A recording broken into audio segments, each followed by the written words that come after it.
Eagles.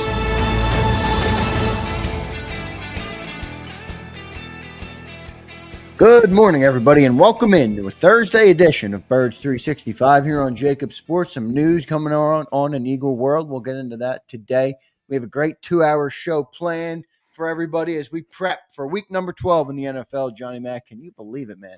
November Week 12, 21st, man. Woo. November 21st, or week 12 in the NFL. We're week 13 in college football. I mean, holy crap. Football comes and goes. So enjoy it, everybody. Let's enjoy these last couple of weeks. Or 6 or 7 week period, and then the playoffs together. Looking forward to it. Johnny Mac, how you doing on this Thursday morning? Doing well. A little bit, jumps up. I don't think we have a fall anymore. It goes straight from warm to cold. No in between. But yeah, I got to be honest. Early feels November, a little bit like football weather, at least. Now it does, for sure. Early November was a little too warm for me. It's like once it turns to cold, I'm good with it being cold. I do like the heat guy. I'm a heat guy, but of course the Eagles are going out to Los Angeles, so they're going to be fine. Yeah, right. They're going to be warm. They're going to be warm. Well, a lot of news, John, in Eagle land in terms of the injury report. Britton Covey gets activated. Bryce Huff gets injured. What did you learn yesterday, John? Milton Williams was a little banged up. A lot of stuff on the injury report yesterday. You were down there at the NovaCare complex. What did you learn yesterday, Wednesday, at the NovaCare, John? Yeah, well, the Huff stuff came out. I mean, we knew he's hurt. He's playing with a cast on his wrist, but he was trying to play through that. And evidently the Eagles kind of decided best path forward would be to get a surgery now and hopefully get him back by the end of the season with more functionality, as it was described to me. So, you remember a couple of weeks ago that Big Fangio said he couldn't even essentially use his hand when it came to certain things. So, that affects everything, basically. As a defensive lineman, handwork is very important. So he played, I think, 12 and 14 reps. And they decided to go the route they decided. Not a ton of depth at that particular position. And that's probably the other surprise was that, well, next man up in theory in the rotation would be JAKIB Hunt. And I think people would be excited to see him because they haven't seen him really. And we'll see how it shakes out. But he's hurt with dealing with an ankle, and he was out there working on a side field.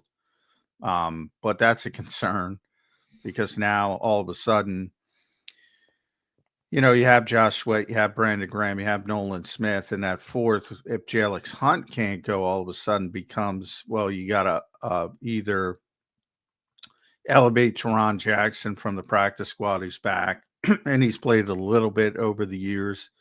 And they also have a young edge rusher by the name of David Ania, who hasn't really played at all in the NFL to this point. So you can see how light things are there.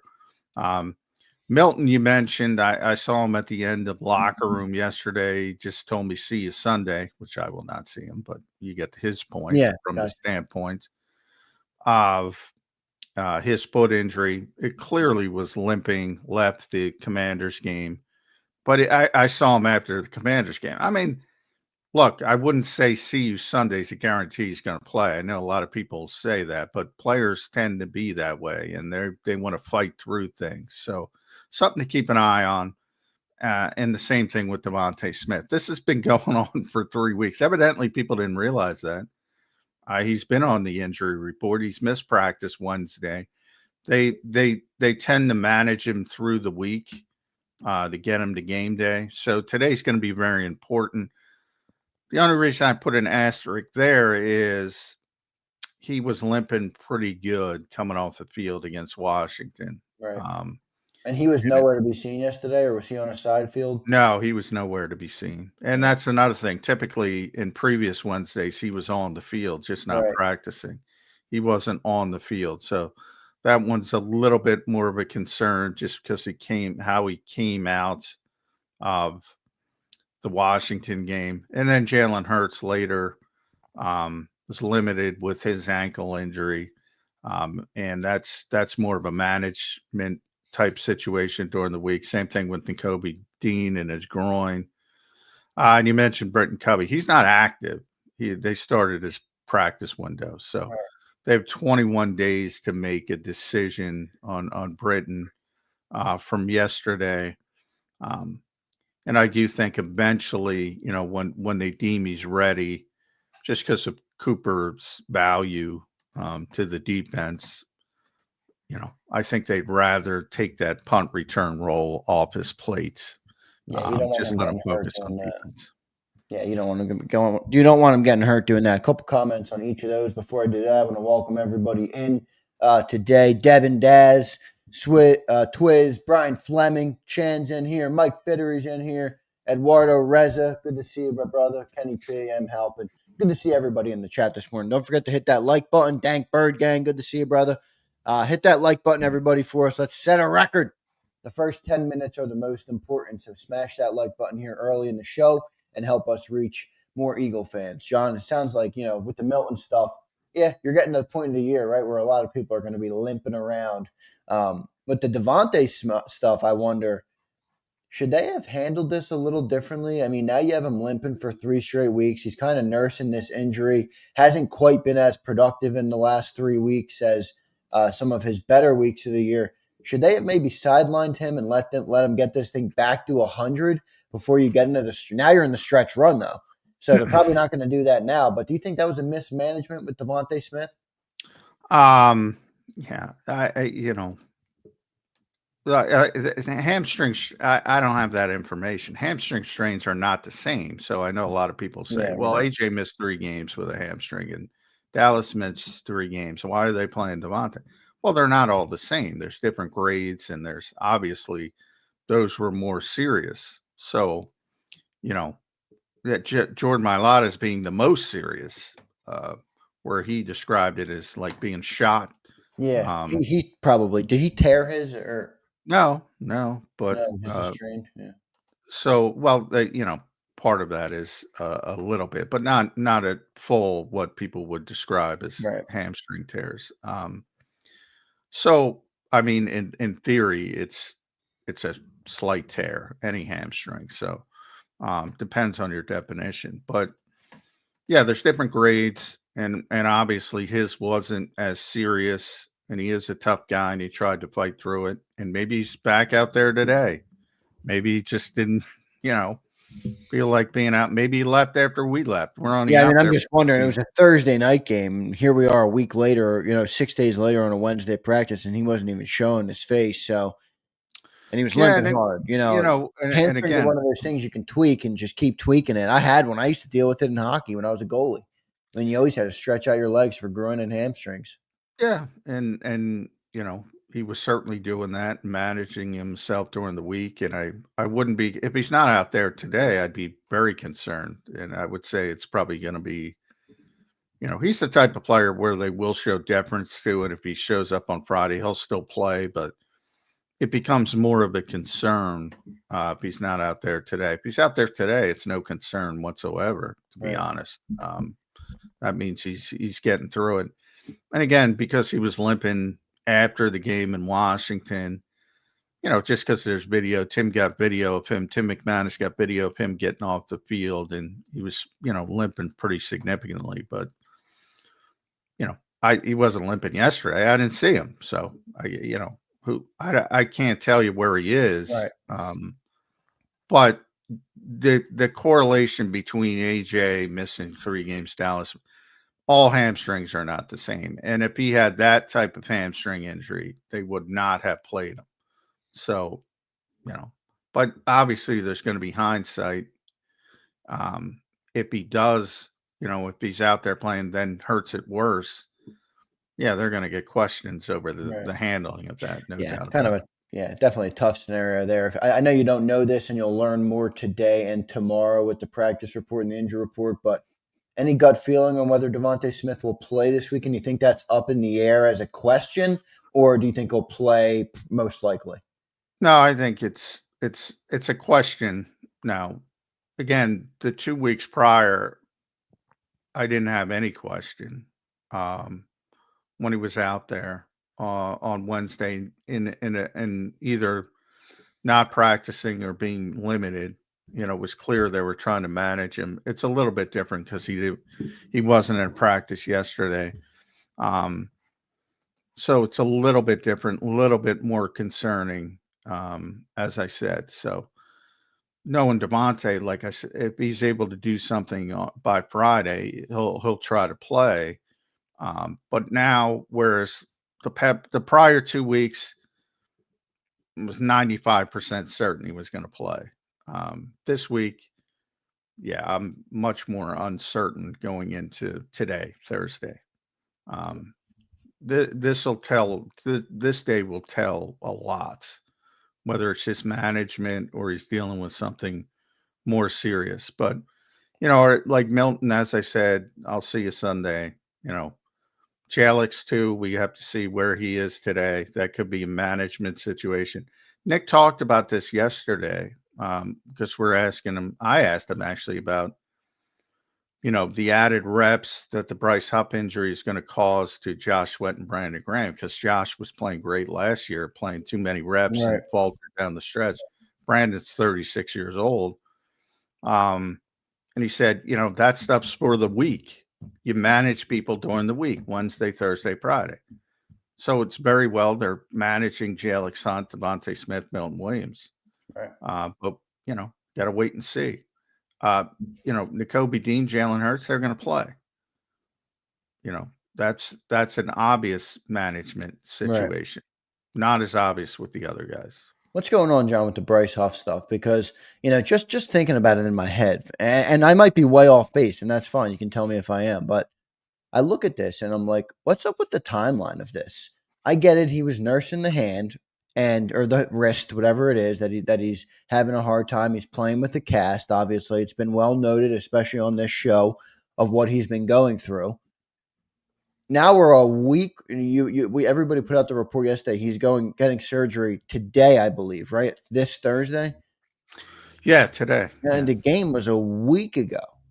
Like, what happened with one? They decided to not get the surgery before the game. Okay, fine. They tried to say he was going to play through it. Then he plays through it, realizes it's not going to be good, and now we're a week later and he's getting a surgery. Like, wouldn't this be a time thing where they're trying to get him surgery quick, kind of get him back on the road to recovery as quick as possible? I mean, how long is he going to be out? Rest of the regular season? Playoffs? Rest of the year? What's it look like right now? Yeah, undetermined. This is their best path. They feel is their best path to get him back by the end of the season. No guarantee. What the word described as functionality, more functionality.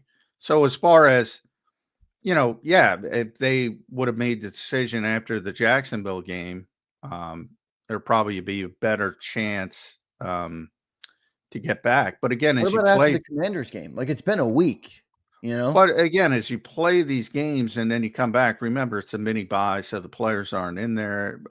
Now, in the case of rehab players,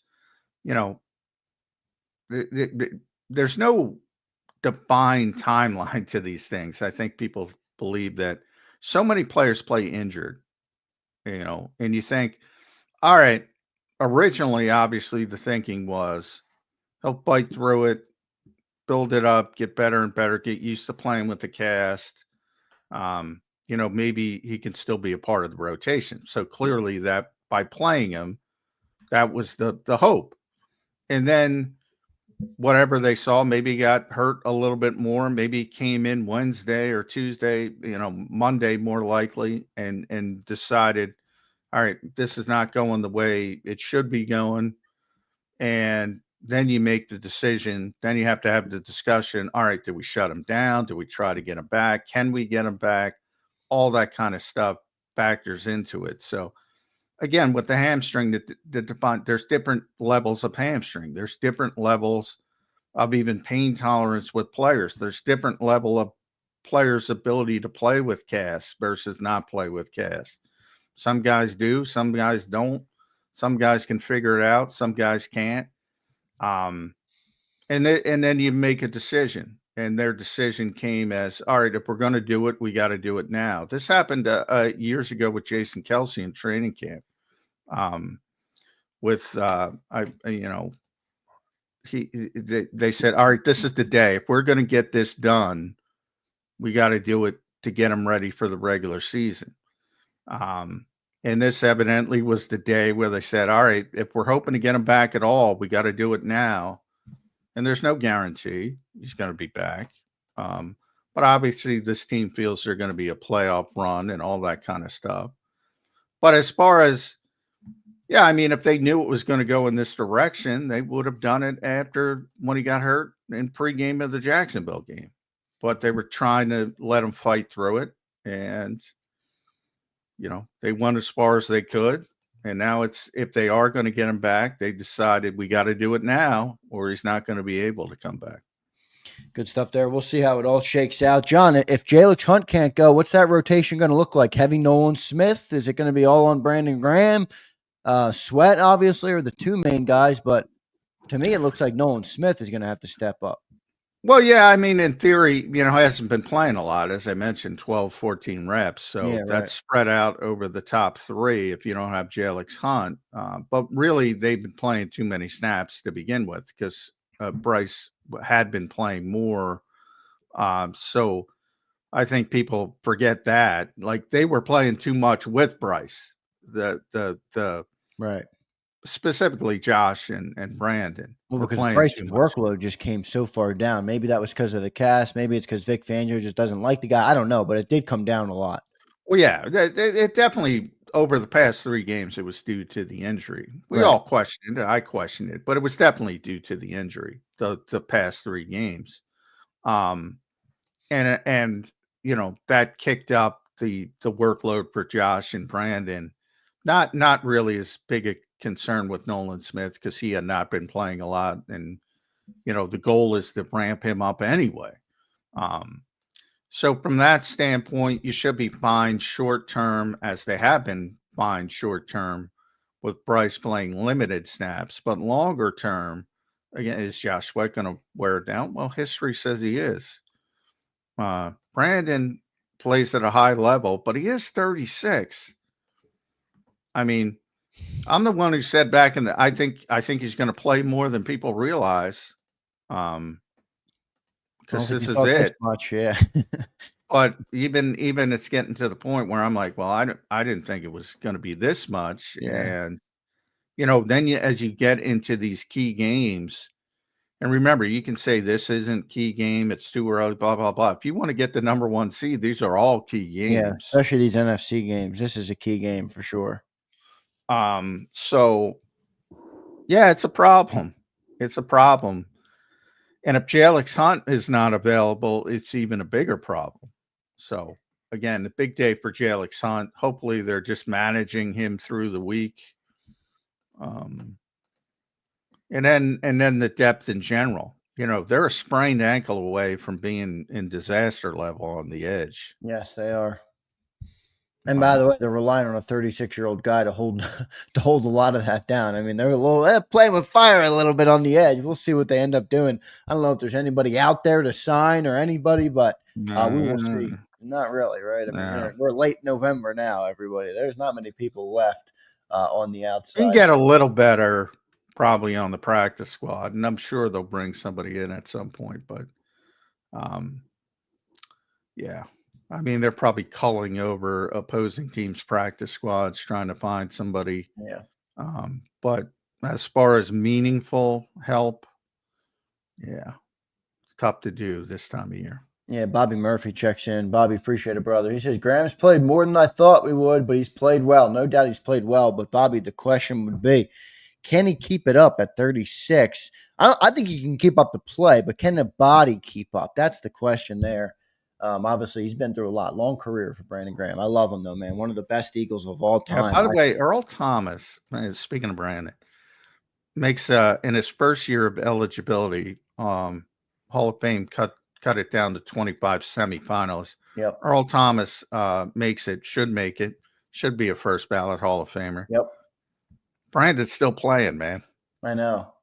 Wasn't there a story from that draft that Andy wanted Earl Thomas and No, Howie? no, it was more the fans wanted Earl Thomas, Okay, especially early, and Jason Pierre-Paul. I don't know where I read somewhere that Andy and Howie had a minor disagreement about that. Howie wanted BG and Andy wanted Earl. I don't know if that might not be true. I don't know where I read that. Well, I think it was mainly, and I wasn't here at the time, but Right. that was being Earl turned into a very good player very early in his career, and 5-time All-Pro, whatever he turned out to be, he was very good, and he was picked, I think, 14th, and Brandon was 13th. So, the immediate, and by the way, Jason Pierre-Paul was 15th. So the immediacy, Earl and JPP were better earlier than Brandon.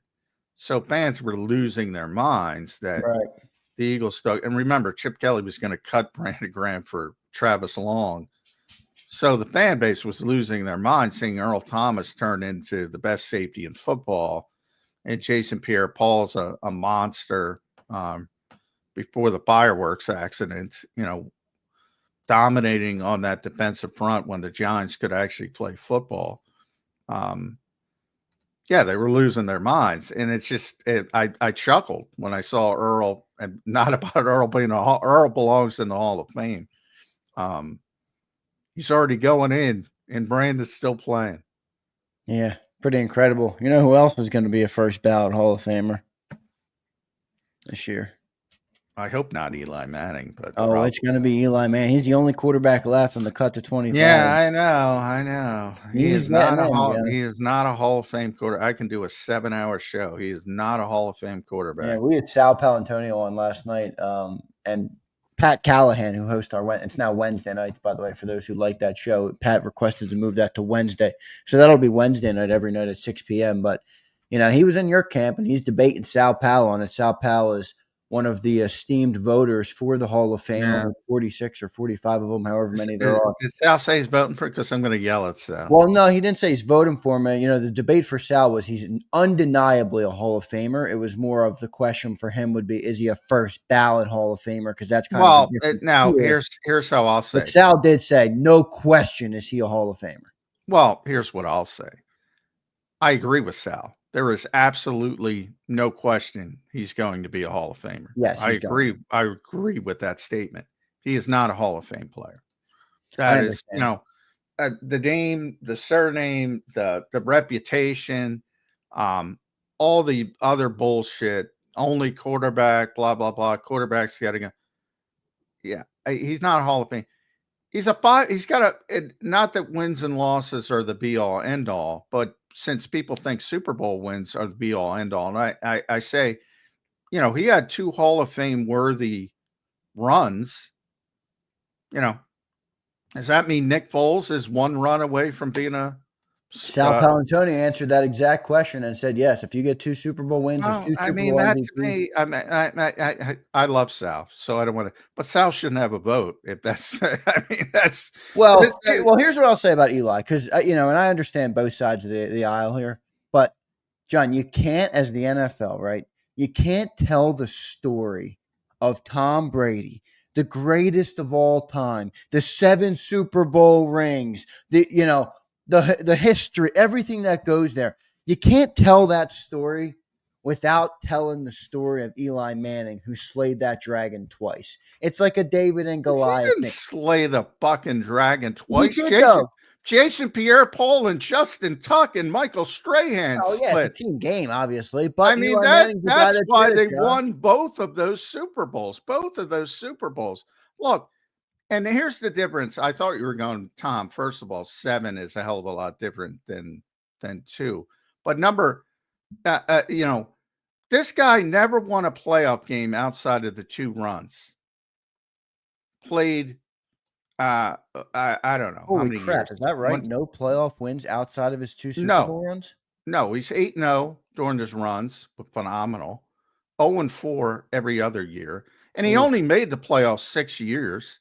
He played 1, 2, 3, 4, 5, 6, 7, 8, 9, 10, 11, 12, 13, 14, 15, 16 years. Yeah. He only made the playoffs 6 times. His career record as a quarterback is exactly 500. Yeah, it's like 116 and 116, right, or something. Somewhere in that range, exactly 500. The last 4 or 5 years of his career, 6-10, 6-10, 1 anomaly, 11-5, 3-12, 5-11. This is not a Hall of Fame quarterback. I mean, look, there's more ammo on your side, but I think, John, it's, look, no, there's a story. And by the way, he is. And I hope people are listening, because a lot of times I agree with Sal. There's no doubt he's going in. There's no doubt. Yeah, I mean, he's already a top 25 in his first year. And his name is Manning, but he is not a Hall of Fame quarterback. His brother defines Hall of Fame quarterback consistency over a long period of time. Tom Brady, consistent. Did he win every year? No, but he was a pain in the ass. Yeah. This guy had 2 runs. And again, the MVP of both of those Giants teams were the defensive front. Well, Eli Manning's the one who's got the Super. I'm not saying you're wrong. I'm just saying from a storytelling perspective, from yeah, well, I the don't Hall give of a shit Fame about chronicling stories. Well, no, I really don't. I really don't. I don't really care about uneducated stories. You can't tell the story of Tom Brady without telling Eli Manning. If uneducated people tell stories, what do I care? Why am I listening to them? No, that's why do I care? I don't view it as uneducated. I mean, if people view it differently than you, that's fine. You're right. There's more ammo in the column that he's not a Hall of Fame quarterback than that he is. This to me is an IQ test for football. If you think Eli Manning's, and I don't give a shit about the New York Giants. I don't give a shit about the Eagles. This is not bias. I don't care if the Giants beat the Eagles or vice versa. This is not a Hall of Fame quarterback. It's not even close. Yet it's a slam dunk because there's a bunch of people who see the name and see 2 Super Bowl rings like it's quarterback versus quarterback, and he beat Tom Brady. You know, for a guy with the personality of Tom Brady and the constant, that's got to piss him off more than anything. Yeah, it does. You know, if he told the truth, if you gave him truth serum and say, "Are you kidding me? This guy beat me." He probably says that about Nick too, right? I mean, shit. Well, of course. Yeah. Of course, he threw for 505 yards in that freaking game. And people are, oh, Nick Foles beat Tom Brady. I mean, that seriously, you could say I'm not being fair. That is the lowest common denominator. Nick Foles beat Tom Brady. Eli Manning beat Tom Brady.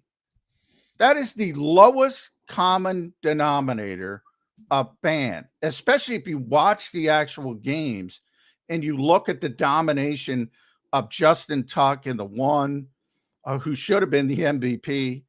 He was so dominant in the one Super Bowl. And then the front again, Michael Strahan and company in the other. They were the stars of the Super Bowl. Then you have the Tyree helmet catch. You have the Asante Samuel hiccup. You're one bullshit throwaway because Asante Samuel didn't play the football right, and none of this exists. Yeah, I get it. Look, the context is always there, but John, here's the problem. There's 5 players in NFL history that have 2 Super Bowl MVPs or more. It's Bart Starr, Harry Bradshaw, Joe Montana, Tom Brady, Eli Manning, and it's going to be Patrick Mahomes. All those other ones are in the Hall of Fame. Tom Brady's on his way to the Hall of Fame, obviously, as a first ballot. I'm not saying what you're saying is wrong. Eli Manning is not some world-beating quarterback. He's not that impressive. Then he's not that impressive. And you're putting that's your quote, and you're putting him in the Hall of Fame. He's not that impressive, but he won 2 Super Bowl MVPs. So you think there's no room to tell that. Well, why not have a Super Bowl Hall of Fame and put him in that? You only got one. Pro Football Hall of Fame. Don't blame me for that. This is the setup. You know, I don't think Eli Manning. I hate Eli Manning. I don't like the Giants, but Eli Manning deserves to be in the Hall of Fame. I think. Well, it depends on everybody's definition. That I'll agree with. If you think as a quarterback you need 2 Super Bowl championships and you're automatically in, then he's automatically in. My Well, definition is isn't different. that a hard feat to accomplish in this league? My definition is the Football Hall of Fame, and most of that, and I get a chance to talk to a lot of these guys, and most of their definition is being the best players for a long period of time. And he was never one of the best quarterbacks in the NFL through his entire career. And you're putting him into the Pro Football Hall of Fame? Yeah, but there's got to be some. I mean, there's got to be some. You got to put some on the winning, right? I mean, look, I know it's He great to have didn't a great win. career. He didn't win. But he won He the was a Super Bowl 500 twice. He quarterback. reached the pinnacle twice. So wait, let's just play it out. I mean, Jalen Hurts right now is a great winning percentage. If he keeps this up but never wins, is he going to be in the Hall? You think he's going to be a Hall of Fame player? He's 25 years old. Right now, is he No, he's not a Hall of Fame player. He's 25 years old. There's longevity, and Eli has the longevity, and that's the problem. Yeah, you win the Super Bowl twice, though. People are going to change their mind. I mean, it's going to tilt the scale, John. It just is. I hear you. I'm not saying you're wrong. I already said there is no doubt he is 100% going to be in the Hall of Fame because because of that nonsense argument. That's not the debate because we all know he's going in. That's not the question. Yeah, we're just discussing what we think of it. Yeah, he's a 500 quarterback. We always talk about, Ken Anderson is a guy probably most of these people don't even know, who I've advocated for the Hall of Fame for years and years, and eventually I think he'll get in as a seniors committee member. Great quarterback for Cincinnati back in the day.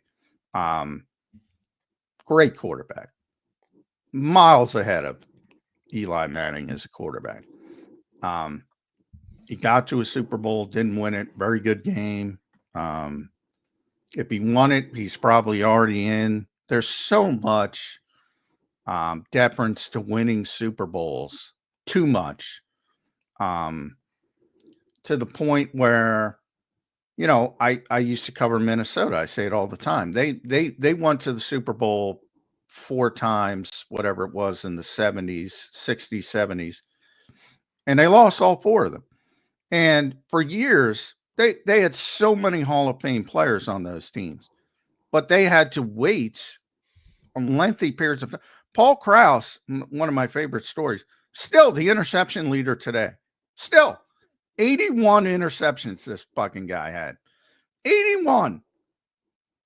Took him 20 years to get in the Hall of Fame because they didn't win one Super Bowl. They got to 4, but they didn't win one Super Bowl. Took them to it. Alan Page, Carl Eller. Yeah. Jim Marshall's still not in the Hall of Fame.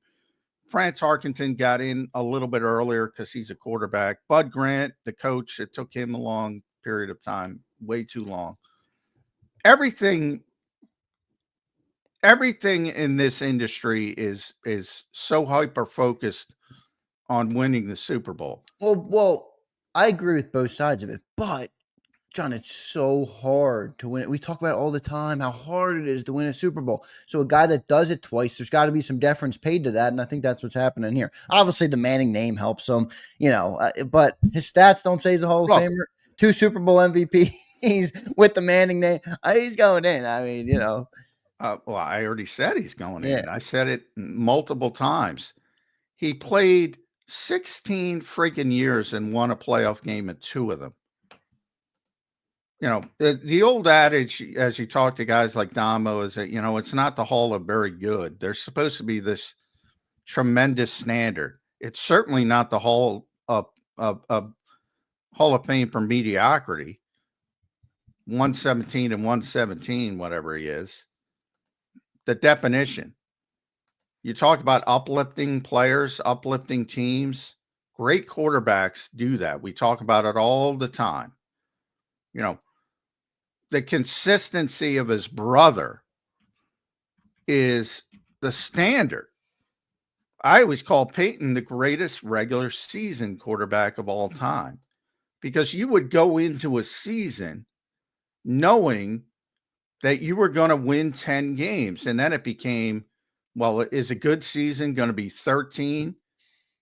A mediocre season, maybe he's going to be 11. And then a good season, he may get you to 14 or 15. He Peyton Manning, 1, 2, 3, 4, 5, 6, 7, 8, 9, 10, 11, 12, 13, 14 out of 15 years winning 10 or more games. 14 out of 15 seasons winning 10 or more games as a starting quarterback. He made the playoffs 1, 2, 3, 4, 5, 6, 7, 8, 9, 10, 11, 12, 13, 14, 15 times. 15 times. Yeah, evidently the Super Bowl though is gets more credit than that. I mean, Well, people need to learn. well, I mean, look, I think I don't know how you can't understand both lines of thinking. Reaching the pinnacle of the sport. Well, because here's the is example. Peyton's got 2 as well. And the irony is, and even more so, this is better with John Elway, who's got 2 as well. John Elway, when he was losing Super Bowls, was the best quarterback in football. When he was winning Super Bowls at the end of his career, he was a below, certainly the last one. Same thing with Peyton. He was a below average quarterback. They were below average. They were carried by their supporting cast. In the case of John, it was Terrell Davis. In the case of Peyton, he struggled mightily in that last year where they actually lost. I take it back to Seattle in the Super Bowl, but shouldn't have even been in the Super Bowl because of how poorly he played. And that's kind of what I'm pointing. Like when John Elway was great, people, he can't win a Super Bowl. And then when he wins the Super Bowl, he's not even playing well. Ben Roethlisberger's got 2. He had the worst Super Bowl ever. Nobody talks about it. Yeah. Because he was lifted by a supporting cast. Yeah. I agree with everything you're saying. The only thing I differ with you on is that I do think that reaching the pinnacle twice is very hard to do. And when you do it, you deserve to be recognized for that. And he's going to be. Like, what career would you rather have? I love winning, and I understand it's hard to do. And I view everything through the lens of the ultimate goal in this sport is to reach the pinnacle and raise the trophy. It's not going to happen every year, obviously. Whose career would you rather have? Let's say Warren. I'm not going to say Dan Marino, but Warren Moon or Eli Manning. Oh, Warren Moon. Not even close. Warren Moon's a much better player, but Eli Manning's the one laughing years later with 2 rings on his finger. Well, I mean, Warren Moon's a better player. I don't, I know, but if you're asking, is that Warren Moon, the only thing he didn't accomplish in his career was the pinnacle of the sport. Well, what I don't care how many guys who didn't even play on those Giants teams have Super Bowl rings. Yeah, but all of them. John, the quarterback is different. No, but you're asking me a question on would I rather be Warren Moon or Dan Marino than Eli Manning because they didn't win a Super Bowl. I mean, and Dan specifically. I mean, Dan's one of the greatest quarterbacks of all time. That's why I tried not to use him. But Warren's a legitimate Hall of Famer as well. So that's fine. You can use Warren Moon, whomever. I mean, there's so many quarterbacks. I brought up Ken Anderson. I guarantee you 90% of the people here don't even know who he is. Younger viewers. They're all better. I mean, I can't change people's minds who think everything is not only reliant on winning a Super Bowl, it's quarterback versus quarterback. Here locally, the better indication is Nick Foles. I mean, there is a lot of people in Philadelphia to the point where I've gotten multiple concussion protocol calls saying Nick Foles is the best quarterback in the Eagles history. I mean, I can't help those people. He had a great run. I hear you, but he had a great freaking run. It's like I always made the basketball comparison because I'm a big basketball guy of Vinnie Johnson, the microwave, one of the greatest bench players of all time. And if Vinnie Johnson was hot on a particular night, you would rather have Vinnie Johnson than Isaiah Thomas, who was their all-star, 15-time all-star, whatever, on a particular night, if Vinny was going to score 40, you'd rather have Vinny. But nobody would debate who was the better player, than the guy doing it every single night, every single year.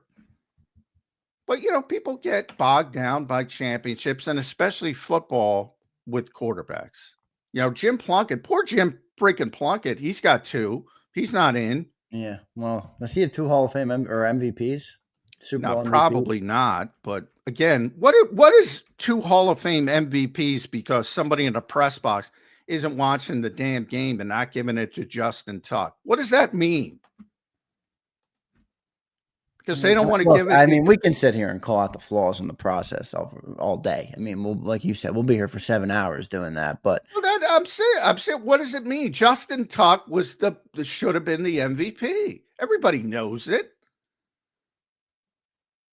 So the fact that everybody forgets it and it says Super Bowl MVP, and Jim only won 1 of 2, so he didn't get the second one. So I guess you got to win 2 and 2 Super Bowl MVPs. He only won 1 MVPs, or you're not allowed in. Look, I have tremendous respect for most of those guys. We've had a bunch of them on our show. Clark Judge is one of my favorite people to talk to. I maybe I'll text Clark and see if he'll come on. I don't know what Clark would say, but I'm 99% sure he'd say he's not a Hall of Famer. Yeah, no, it's a good. I mean, I think Marion has me completely wrong. Zander, John's right. I'm not disagreeing with John that Eli's an average quarterback. I just put a little bit more deference on the fact that he won 2 rings. Schmidt-Degler says he gets no credit for the 2 Super Bowls they won as a team, but he gets all the credit for the fact his team didn't have winning records most seasons. He was there playing for a badly run. He gets no credit. He's going to be in the Hall of Fame. Gets too much credit. That's the point. Well, look, in the same breath though, we do mention the 500 winning record. Well, why wouldn't you? I mean, well, no, but there's context to that too, just like there is the Super Bowls. He's playing for the New York Giants. Yeah, well, team game. Unfortunately, a team game. Unfortunately, it's always going to be a team game, but unfortunately, because he's in the same family as his brother, can anybody picture Peyton Manning losing over that time frame when he was winning 10 plus games? And by the way, all of them were 12, 13. Forget about 10. Yeah, the consistency from. And like I said, that's one of the greatest quarterbacks of all time who happens to be in this family. Look, it's just such, I'm sorry, it's such a dumb argument to me. Like Aaron Rodgers is not going to get to 2. And if somebody's going to tell, well, Eli's got 2 and Aaron Rodgers has got 1, and want to compare those 2 players. Yeah, I mean, come on. I don't think anybody's doing it. Well, I mean, maybe you're right. Maybe somebody will do that. Well, but look, don't you think, I mean, look, you talk about context all the time. Don't you think there has to be some context too, that specifically the team that Eli Manning beat twice was the guy that is now heralded as the greatest player in NFL history? Don't you think that's? But I don't think he beat Tom Brady twice. I know. He obviously. I think the New York Giants. I think the New York Giants beat the New England Patriots twice. But who's the most important player on any football team? John? And by the way, the 2007 Patriots are the best team I've ever seen. The best team didn't win. I used to have this discussion with Jody. Oh no, the best team wins. No, they don't. The best team doesn't. You're right about that. But winning matters. If they play 100 times, New England's going to win that game probably 95 times. All right. Again, Vinny Johnson, tip your cap. Hey, you won off for 50 on one particular night. I'll still take Isaiah Thomas. Consistently, I'm going to win more. I'll still take Kenneth. Forget about Tom Brady. I'll take Kenneth Anderson. Some of these guys that aren't in. I'll certainly take Dan Marino. I'll certainly take Warren Moon, who is in the Hall of Fame. He will be the worst quarterback in the Hall of Fame. I can't say that because I'm not going back to the 50s and all things like that. But in the modern era, he will be the worst quarterback in the Hall of Fame. Yeah. Good stuff. I did not expect to get into a tangent on Eli Manning this morning. I'm sure everybody's waiting for us to get back into the birds. And I should have, Scott evidently forgot. So, yeah, I don't know. We'll see if we get him up. If not, we got some stuff to preview with the game. We'll get to our commercial break. I appreciate everybody being here. Man in Black checks in. Guantanamo Bay. I'm not sure what he's referring to there, other than that's the Quinion. That's Quinion's new nickname, Guantanamo Bay. I thought it was Quinionamo. Didn't he say? Whatever. I don't know the difference either. Quinion, whatever. Yeah. I like it. Not a bad nickname. For him, I like it. Good stuff there. Thanks, Man in Black. And then Dirty D checks in. I hate when people say Eli doesn't deserve to be in the Hall of Fame. Then they say Romo does. Eli deserves it more than Romo. I don't think Romo deserves it. I don't think Romo. No, I got a high standard to be in the Hall of Fame. Very high standard. I respect it because you're consistent with it. I just put a little bit more value on winning. Is Tony Romo a better quarterback? Yes. If that's the question, yes. Tony Romo is a better quarterback than Eli Manning. Was a better quarterback. Yeah, but I don't want to keep going on this. I don't want to keep going. Absolutely a better quarterback. Not a Hall of Fame. Don't you think that there is a place in the Hall of Fame? Because we can argue the system all day or the setup all day. That's not what I'm asking. The Hall of Fame right now is what is the story, is the documentation of the NFL. Don't you think there is a spot there to tell that story of Eli Manning, to showcase what he did? Yeah, there is. You know what you do? When Nick Foles had a 7-touchdown game, they put his jersey or cleats in the Hall of Fame, and they told the story of the 7-touchdown game. You know, you tell the story of beating a 16-0 team at that time, 18-0, whatever they were. Yeah, you put his jersey in the Hall of Fame and say the 10-6 Giants or whatever they were upset. I think they were 9-7. Upset, one of the greatest teams of all time. Simple. They've been doing it for years.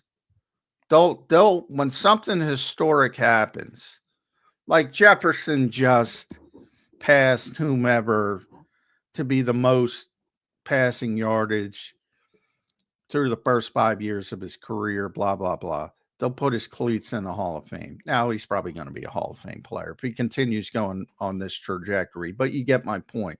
Yeah, they'll put his cleats in the Hall of Fame or something so people can go see. Oh, isn't Nick Foles' jersey in the Hall of Fame? It is, right? They put a couple things. They put his Pro Bowl jersey when he was Pro Bowl MVP. They put his 7 touchdowns something. You can tell the story. What are the greatest upsets in sports history? To be honest, arguably, like I said, that's the best team I ever saw. The best Patriots team never won. They didn't win. Yeah. They didn't win the Super Bowl. And that's the best Patriots team of the Bill Belichick era. And they didn't win. It's true. A lot of context to this. Look at everybody crying there, John. Let me call out the tears in the chat. Please stop. We do 10 hours a week on the Eagles, Holly. We spent 22 minutes talking about the Pro Football Hall of Fame. You'll be all right. Joe Whip, Eli 365. You'll be all right, Joe Whip. 10 hours a week on the Birds. Come on, you guys are okay. Plus our afternoon show, and we're talking about the Birds 6 hours a day. John, speaking of it, we will get into the Birds. I just had to chirp a couple of you guys in the chat. I do appreciate you all being here. I think it's an interesting conversation, and we'll see what ends up happening with the Hall of Fame. Obviously, it got cut down to 25. Eagles related, John. You think Eric Allen gets in? Is this the year for EA? He's got one more. I think eventually he's going to get in. He might have to go to the seniors committee. He's only got one more year. You get a 20-year span. So you have to be retired for 5 years. That's the amazing thing about Earl Thomas. Because he's going to go in this year. And remember, this hurts somebody like Eric Allen, who is a legitimate Hall of Famer at his particular position. So you're going to have the Earl Thomases going in, the slam dunk Hall of Famers. Eli Manning's going to go in, and Eric Allen's probably not going to go in because he keeps getting pushed back as new names get popped up. and he'll eventually get in. He's a Hall of Fame player. It might be with the seniors committee down the road, and it's a shame. That kind of stuff is a shame. So maybe Eagles fans could see it from that perspective. Yeah, that This I is do. a Hall of Fame player who keeps getting knocked down because so-and-so's got to be a first ballot Hall of Famer. So-and-so's going to be a first ballot. And most are deserving, But again, the quarterbacks are skewed because people lose their minds with quarterbacks. Like if you don't win, you're screwed like Ken Anderson. If you do win, you're skated in undeservedly. Like a certain someone. I digress. And guys like Eric Allen, you got to wait. I just told you the story of Paul Krause. He had 81 freaking interceptions. He had to wait longer than Eric Allen's been waiting. Yeah, he didn't win it. And he made 4. Like I was talking, but people will relate more to the Jim Kelly, but another guy. Yeah, I was gonna say, who's the other guy I'm blanking on? Is Jim Kelly. We've had him on the National Football Show. He went to 4 too, didn't he? And lost them all. He went to 4 in a row. I thought it was 3 in a row. It was 4 in a row. Yeah, the amazing consistency. That is way more impressive than winning 1 and spiking up. But he didn't win 1. If he wins 1. He's one of the greatest quarterbacks of all time, and he still is, and he's still a Hall of Famer. But nobody will ever give him the respect that he deserves because he didn't win a Super Bowl. But the amazing consistency to go back year after year after year, because the Eagles have been good for a long period of time. We'll talk about the Eagles. They've been very good for a long period of time. And it's hard to get to the Super Bowl year after year after year after year. It's much crazy. Harder than spiking for 1 year. It's always hard. But that consistency is, to me, what quarterbacking is about. But obviously people have different definition. He's a loser. He lost 4 Super Bowls. I would say the same thing after all the disappointed Eagles fans when they lost the Super Bowl. Like getting there is not an accomplishment. How many times would I say that? You got to win though, John. Winning matters. Does it not matter? I mean, what's the old saying? There's winners and losers in life. The winners care about winning and the losers will tell you winning doesn't matter. You got to win, John. This is the problem with, of course the goal is to win. Nobody, I didn't say that. Nobody's saying that. But the idea, and I always call it Ricky Bobby rules because I like to make fun of these people. The idea that, second place doesn't matter. If there's, if you're not first, you're last. That idea. Even in the movie, they make fun of it because he got that from his dad, who was a drunk. For those who haven't seen, great movie, Wilfer. And he said, if you're not first, you're last, and blah, blah, blah. And then they come back around to it, and he didn't even remember saying it. Of course, Gary Cole, who played his father. And he was like, what do you mean if you're not first, you're last? There's second, there's third, there's fourth, there's a bunch of different things. Stupid. Yeah, it's stupid. It's an accomplishment to get to the Super Bowl. It's an accomplishment. And when you say, because remember how many teams didn't get to the Super Bowl when the Bills did. And you're calling Jim Kelly a loser because he's losing in the Super Bowl. Well, what are all those other fucking losers who can get in the Hall of Fame? Like Warren Moon. He was great on Houston. He's in the Hall of Fame. Nobody even blinks an eye because he didn't lose a bunch of Super Bowls. You know why he didn't? Because he couldn't get there. Yeah, no, you're right. I mean, it's like the LeBron comment, people who knock LeBron for getting to the final and then losing. It's better to get there than not. I get it, but yeah, it's a tough conversation. Johnny Mac, Keith says, Johnny Mac, well, I don't think Sills said that, Keith. Keith Sills is very close with Jim Kelly. Jim Kelly was on the show 3 or 4 times. Johnny Mac, per Sills, Jim Kelly underachieved. Do you agree? I don't think he said that. I do not agree. Yeah, I don't think Sills said that. I think he talks to Jim all the time about how much it haunts Jim to this day that he got there 4 in a row and couldn't win one of them. I mean, that's obviously something that will sit with the player. Yeah, obviously, and they, if Scott Norwood makes a damn field goal, they got one, and a whole narrative changes. Yeah. Easy field goal. How many times did they lose at the Cowboys of those 4? Was it 2? 2, 3? I believe. Yeah, 2. 2. They got. I mean, that was a Giants Super Bowl. The Scott Norwood game is the one they should have won, and that was the Giants. But the Cowboys were great. I mean, that Cowboy group was just better than they were. So I wouldn't. Yeah, that was a crazy Cowboy team. That was the Jim Johnson Cowboys with Troy and them. Yeah, it was. Yeah, that was a great team. And sometimes you go up against a great team. But yeah, I would not say, and I don't know if Dan said that, but I would not say Jim Kelly underachieved.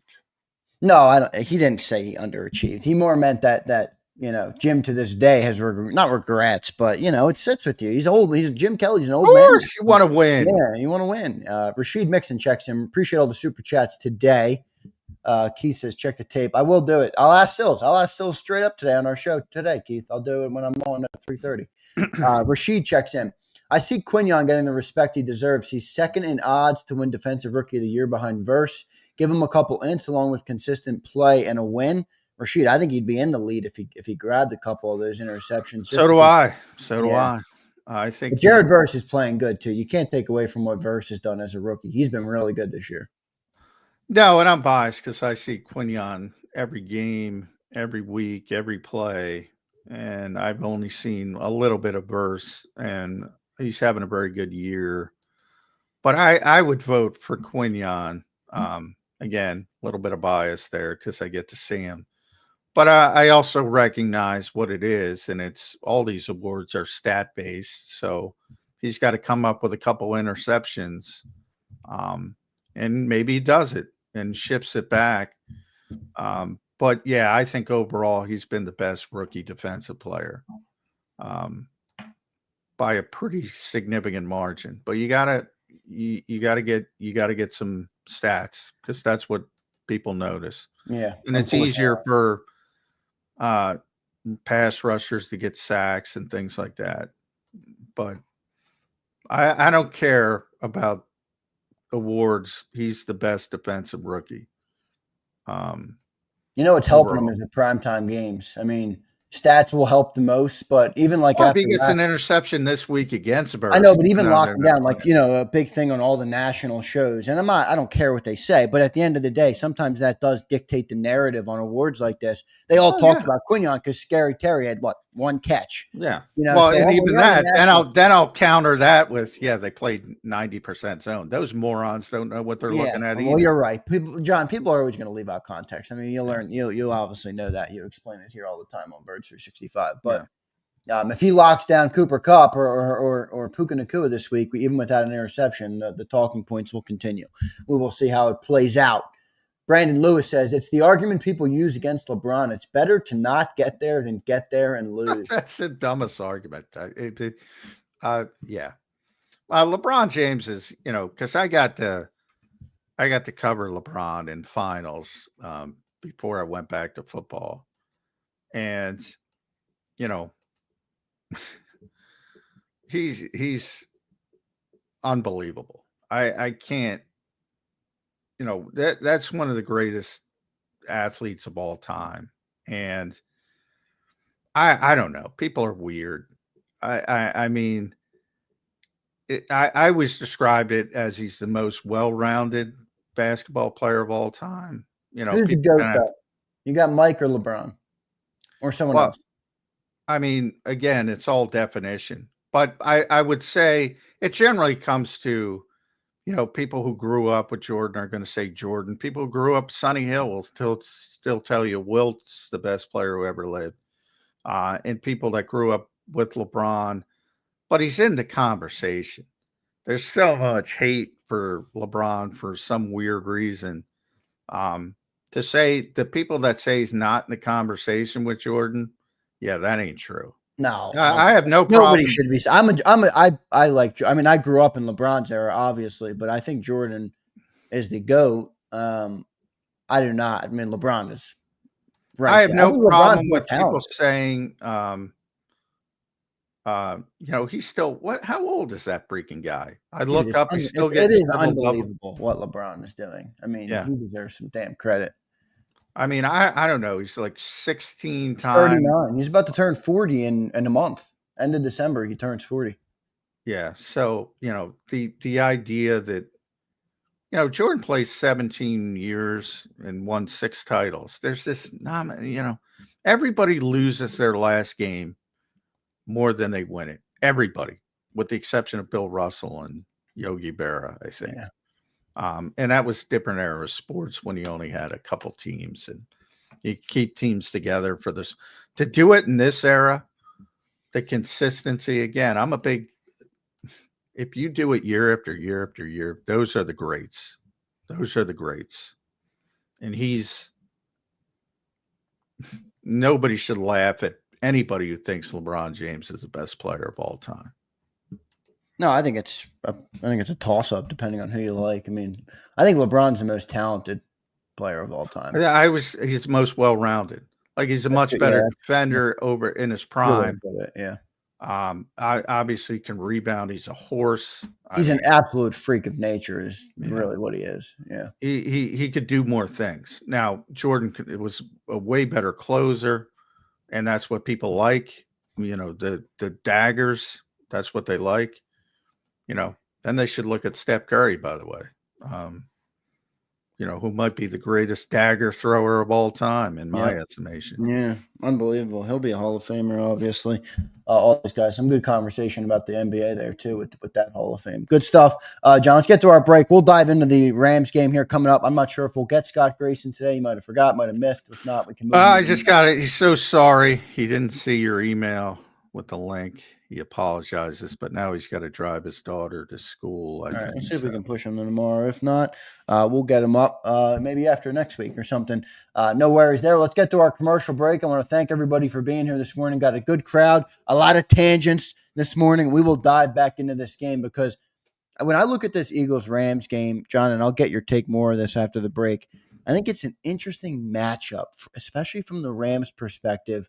With this defense, do they like it? Do they not like it? We'll get Johnny Mac's take coming up after the break. We'll be back, everybody, in 3 minutes on Birds 365. If you missed any of today's show on the JAKIB Media channel, listen to the podcast on your way home. Available on YouTube, Apple, and Spotify. He's blocked well and tries to cut through the middle. Oh! Your gut says Miami is going to win, and you should take the over. Your gut also said your NFT selfies would only go up in value. They didn't. But your head is on Sports Grid and knows the QB is in concussion protocol. The backup has a 45 QBR against the zone coverage. The New York D has the most sacks in the league. So yeah, trust your head. It's smarter to be on Sports Grid.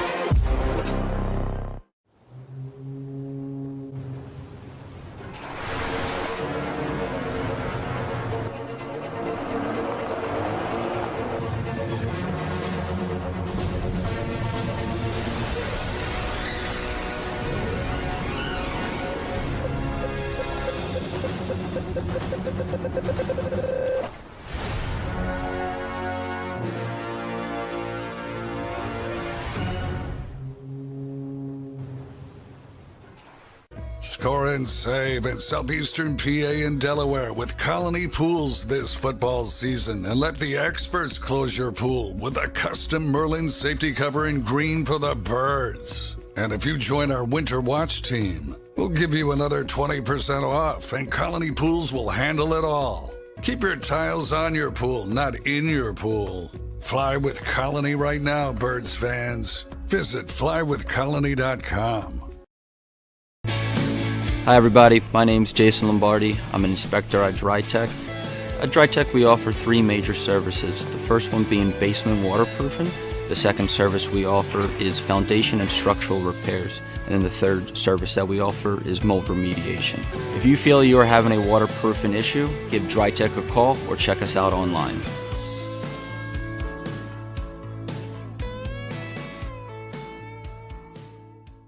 Heading down the shore, have a ball once more. Here, imaginations run wild and time stands still. Because here, you can find the best of the Jersey Shore, all on one 5-mile island. So leave the old you behind and get lost in the woods. Wild, wild, wildwood day. Plan your stay in the Wildwoods today. EAGLES, Eagles.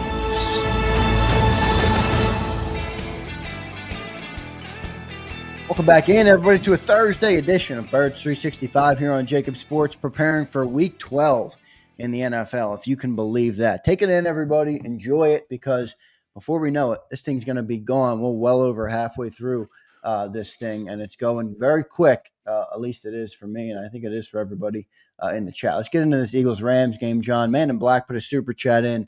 Amber Alert, missing Scary Terry, last location, Guantanamo Bay. Appreciate you, Man in Black. John, I shouldn't give the people the zone numbers, but enjoy it. Yeah, they're very good player. They're excited about Quinyon Mitchell right now. John, speaking of this game, though, when I think about this Rams offense and specifically the way this defense plays, do you expect Vic to change up the floor? Like, what do you expect to see from Vic? Do you think same zone coverage? You think he tries to bring some pressure on Stafford, who's a guy who can really put a dagger in you if you bring the pressure at the wrong time? By the way, he's another guy, Matthew Stafford. The thing I see for the Rams, though, is like if I'm McVay and with those two receivers, specifically Cooper Kupp, I like the zone defense. I think I can pick that apart, especially with Matthew Stafford. Oh yeah, I think they're gonna be back up to their. Look, the Eagles are never going to be what, as long as Vic is here, they're never going to be a blitzing team. But I think Vic will be back to his normal range of low 20s, right, versus 8% where he was over the past 3 weeks, and two out of 35. They played all zone against Washington, trying to make Jaden Daniels play quarterback, as CJ described it. And it worked. It worked beautifully. Can't do that against Matthew Stafford. And Cooper Kupp. I mean, they're just going to find the zone. And BLG gave that great stat yesterday. He's the third fastest quarterback in the league to release the ball. I get fear, John. I get PTSD thinking about Baker Mayfield. Boop, boom, boop, boom. You're probably going to have one of those drives where they think down the field. Yeah. And people are going to get frustrated, understandably. And the question is, but I think you should give some deference to, I think fans should give some deference to Vic at this point. He'll figure it out. But yeah, I do not expect, that's the thing about Vic Fangio. You don't play the same way every week. Yeah. I mean, that seems to be really difficult. I mentioned when Mike was here yesterday, he asked me multiple times, 18 different times, is Vic going to do what Pittsburgh did? I'm like, no, he's not. Number one, because he doesn't have the same players. He's gonna come up with a plan designed to help his players succeed. And he went the exact opposite route. Just happened. Thanks, Vic, for helping me out. Because Pittsburgh blitzed 53% of the time, and Jaden Daniels, and they blitzed twice in 35 opportunities. Exact opposite philosophy. But he has proven to be able to utilize this talent greatly. And he's different from week to week. And, if you want to look at, and he tried to deflect it about his prior success against Sean McVay. I'm sure he's not going to play that way because, if you do the same thing, you're probably going to get caught. So, that's the beauty of Vic Fangio. It's always fun to see what he rolls out with. And he's been as advertised. I think he's been better than advertised. Yeah, he's, because I talked about the scheme, and I don't like the scheme as a whole. Right. What I don't like is the copycats, because the copycats are just trying to do what I just said. They're trying to play this base scheme against everybody. I don't think that works. You got to mix it up. You got to do different things, and Vic is able to teach and do that more than everybody else. At least he has been to this point. Now, while I say that, it's not going to stay this level. This is not sustainable. There are going to be a few games where they give up 300 yards. I don't know when, I don't know where, but I find it very hard. Could be. If they go through the Super Bowl without giving up 300 yards, this will be one of the greatest defenses of all time, especially when you factor in the modern era. Put Vic in the Hall of Fame if that happens. Holy shit. Yeah, that's an interesting conversation. Because there's a guy who hasn't won. Yeah. But I think now that they put assistant coaches in the Hall of Fame, I think he's going in the Hall of Fame. He should get. I mean, he now hopefully he wins one. Yeah, he's gonna need to win one because there's a couple other assistants out there who will probably. I mean, Steve Spagnuolo, he'll probably get it. That just comes right top of the there's head. Another example, man. I know, but John, that's where the I speak this a bit. We're going downtown. I used to tell people like Larry Brown, if there's any Sixers fans left, he's a pain in the ass. He moved around. He's got a very short shelf life because he can't get along with anybody. But he's the smartest basketball mind ever, man.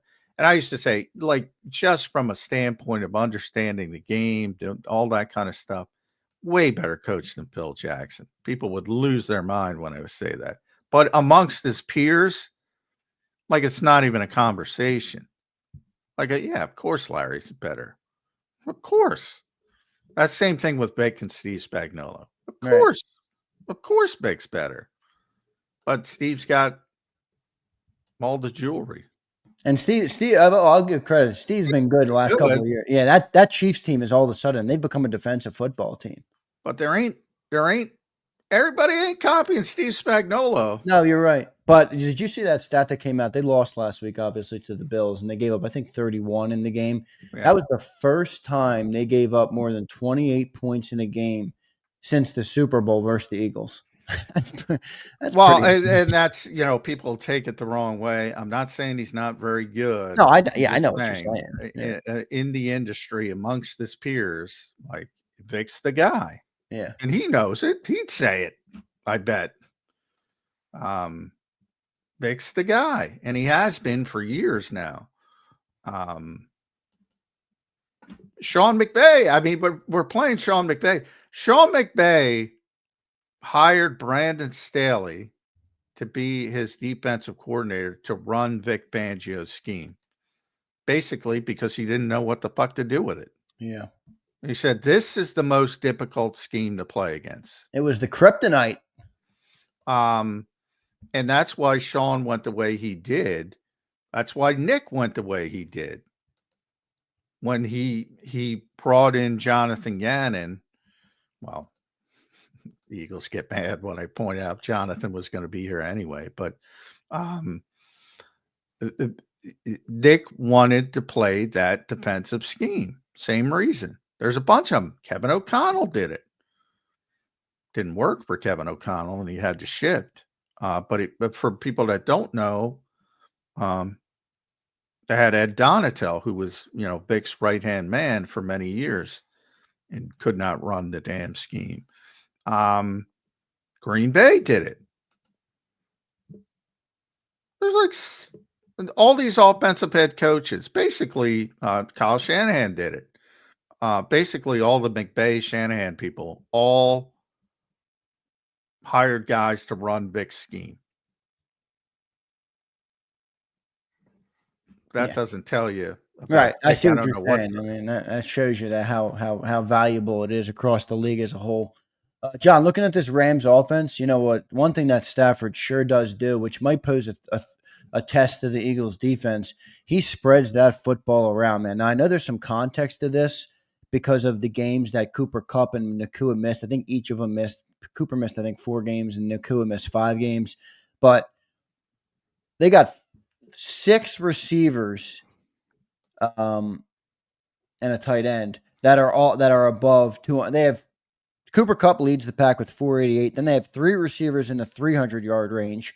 393 for Tutu Atwell, 373 for Puka Nacua, 369 for Demarcus Robinson. Then they have another 3 in the 200s, 245 for Tyler Johnson, 233 for Colby Parkinson, and 201 for Jordan Whittington. The point is, Matthew Stafford spreads that football around a lot, which could pose some threat to, different guys on the Eagles defense.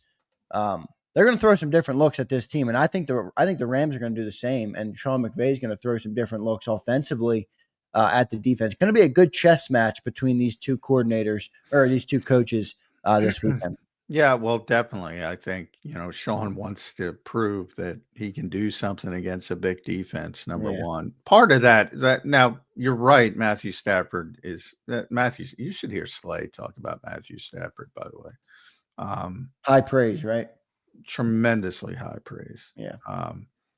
But they were obviously former teammates. I was talking to Slay about that. Stafford's 36 years old. He's been playing for, 16, 17 years. He got in the NFL when he was 20. Even Slay forgot. He thought he was like 40. I'm like, no, he got in the NFL when he was 20. He's been so good for so long. And he does spread the ball. Now, part of those numbers are because Kupp and Nacua weren't playing. So they had to play Demarcus Robinson more. They had to play. There's 4 and 5 games where those guys weren't on the field. Tutu Atwell more. They had to play Tyler Johnson more. So, Kupp and Nacua are the guys when they're healthy, and they haven't been healthy for a long period of time. But he does spread the ball around. So both things are true. They're just so unique. People talk about motion. They love motion, blah, blah, blah. Well, Sean's the guy when it comes to that kind of stuff. There was one play I saw that somebody put up there where Puka Nacua released through the B gap. So he released through the offensive line. So he's motioning behind the offensive line. They snapped the ball, and he went through the offensive line, and everybody's just lost on the defense. Like, where's Puka Nacua? They get a big play down the field. Now, that's dangerous, too, because somebody knows what's going on. They just pop them right in the middle. You get a defensive tackle who realizes Puka Nacua is coming through the B gap. But they're very unique. They do a lot of different things that you're not going to see other people do. They have that almost CFL-like motion. You can't be CFL because you can move forward in the CFL, but they've done it where you sort of round off and you have a design pick at the line of scrimmage. People talk about rub routes. They essentially set up picks by doing this rounded motion where you come right off the other receivers. You come off the line of scrimmage. So he does a lot of interesting things, but Big's used to it, and he's dealt with it before. I was talking to Cooper DeJean about he knows what's coming. And you got to be disciplined. And as long as you don't lose that discipline and don't play into what they're doing, you're fine, especially if you're in zone coverage. But Nacua, and I don't, it's not completely healthy, but he's an interesting guy I've talked about a lot because Britton Covey is good friends with him. And they work out together in the off season. He is, I think people don't realize he's a big physical receiver. And he's one of those guys who blocks in the running game. And he's a pain in the ass. Everybody talks about Cooper Kupp. He's a bigger pain in the ass. Yeah. And I know the game he came back was that night game and both Cooper Kupp and Nakua came back in that same Minnesota game that they won, and that's the reason they won, because they're a completely different team when those two are on the field, and they'll be on the field, no matter, obviously how healthy Puka is, but he wasn't on the injury report, so it's good to go. We'll see how it plays out this weekend. Should be a good matchup. Let's get to 2 super chats here. Appreciate everybody, by the way, in the chat today. Brian Pumper checks in. Fan base is talking too shiesty. I'm afraid we're setting the defense up for a stinker this weekend. Better hope Stafford plays like a bum. That's not a good hope. Well, I don't think he's going to play like a bum, but I mean, they beat Stafford like that. If you remember last year's game, they were out there. Was that yeah, that was last year. That was one of their best. They were really bad in the first half, and they really completely shut down the Rams in the second half. So, and that was with Sean Desai. So, by the way, Sean's out there. He's a senior defensive assistant for the Rams. So, any advantage to the Rams of having Sean Desai on the roster, on the coaching staff? Oh, he knows big scheme. Yeah, correct. Congrats. Get in line. How many people know next Nick? Well, he knows it a little bit better. Yeah, that's true. It's one thing to copy it, like I was telling you, the Staley story. He had no real history with Vic. Jonathan here, no real history with Vic. It's one thing to copy it. He had the inner workings of it. And now Vic claims that he doesn't tell even his highest proteges all the secrets. So, but yeah, they do have a better understanding. But like I said, Sean's been hiring guys that they ran it themselves for years. So they should have an understanding. It's going to come down to execution, as it always does, but that's boring for people. It always comes down to that, John. Man in Black checks in. Stafford got smoked by Carter last year. I don't remember the game. I know it was a week early game. Yeah, they were really bad early. They had really trouble dealing with the slot stuff. Remember how many slot cornerbacks they went through last year?